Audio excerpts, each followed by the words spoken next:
Teman-teman, saat teduh edisi 4 ini, Kitab Keluaran pasal 2 ayat 23 sampai dengan 25 sangat relevan dengan kehidupan kebanyakan kita. Apalagi hari-hari ini. Ya, Israel mengeluh, mereka menangis, mereka berseru-seru kepada nama Tuhan, sebab penderitaan mereka di Mesir sudah tidak tertahankan lagi.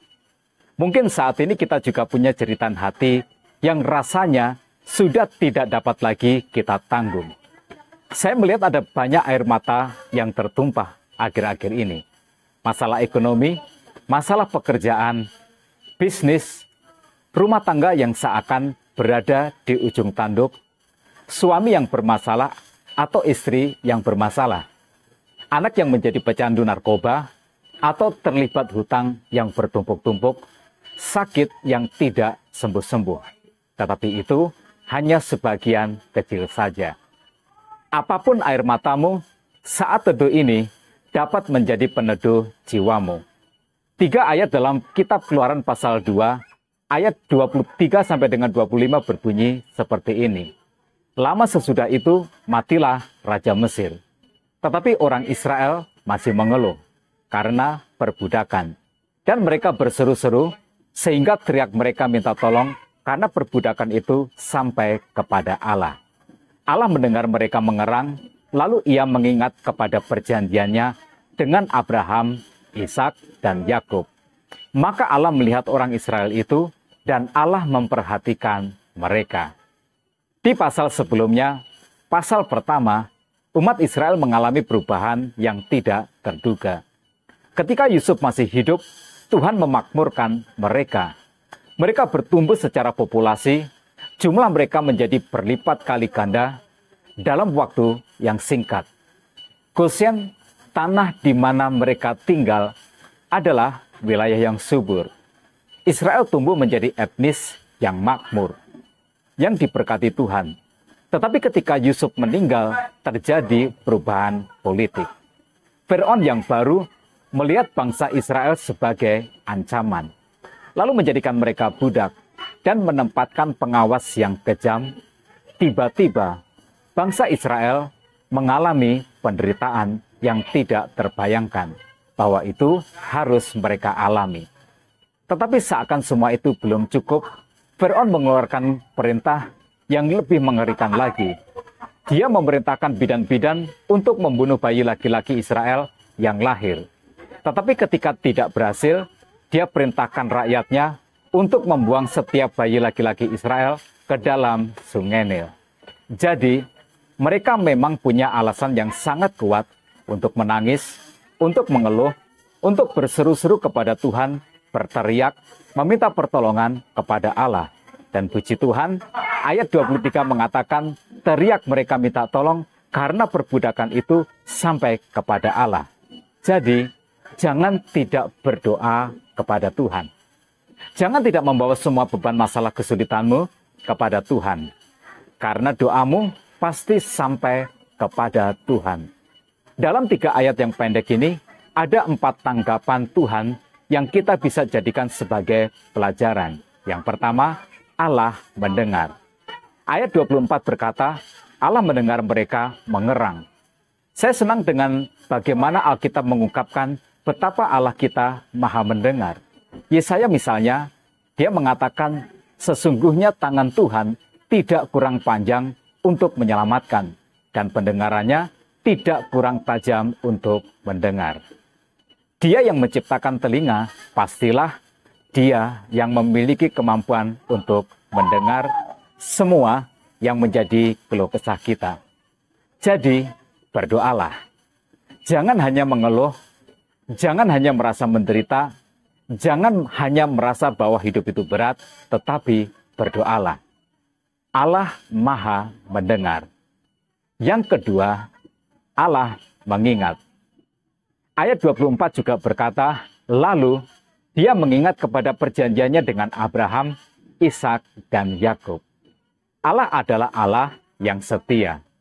Dia tidak akan pernah mengingkari janjinya. Allah pernah menyampaikan kepada Abraham apa yang akan terjadi dengan keturunannya di suatu hari nanti. bahwa keturunannya akan tinggal sebagai seorang asing di negeri yang asing. Tetapi Allah juga berjanji bahwa Allah akan membawanya keluar dari negeri itu suatu hari nanti. Dalam Kejadian pasal yang ke-15 ayat 13 dan 14 dikatakan, firman Tuhan kepada Abram, ketahuilah dengan sesungguhnya bahwa keturunanmu akan menjadi orang asing dalam suatu negeri yang bukan kepunyaan mereka, dan bahwa mereka akan diperbudak dan dianiaya 400 tahun lamanya. Tetapi bangsa yang akan memperbudak mereka akan kuhukum, dan sesudah itu mereka akan keluar dengan membawa harta benda yang banyak. Allah pasti mengingat janjinya. Nabi Yesaya memiliki cara untuk mengungkapkan kesetiaan Allah kepada umatnya. Dalam Yesaya pasal 49, Tuhan berfirman, dapatkah seorang perempuan melupakan bayinya, sehingga dia tidak menyayangi anak dari kandungannya? Sekalipun dia melupakannya, aku tidak akan melupakan engkau. Jangan pernah meragukan janji Tuhan. Pegang teguh janjinya, imani, doakan, Tuhan pasti akan menggenapinya. Yang ketiga, Allah melihat. Ayat 25 berkata, maka Allah melihat orang Israel itu. Ya, penderitaan mereka Allah melihat. Kekejaman orang Mesir Allah melihat. Setiap pukulan yang dilayangkan mandor Mesir kepada orang Israel, Allah melihat. Setiap cambuk yang dicambukkan ke tubuh orang Israel, Allah melihat. Ketika bayi laki-laki Israel dibuang ke sungai Nil, Allah juga melihat. Tidak ada satupun yang luput dari penglihatan Allah.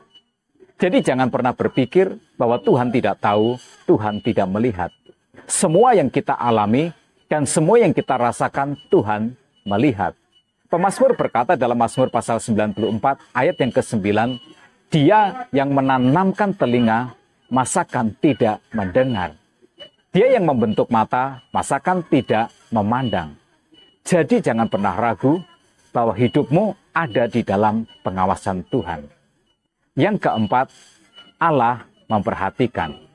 Ayat 25 bagian yang terakhir berkata, dan Allah memperhatikan mereka. Iya, ini adalah kabar baik. Tuhan memperhatikan. Apa yang Tuhan perhatikan? Semuanya.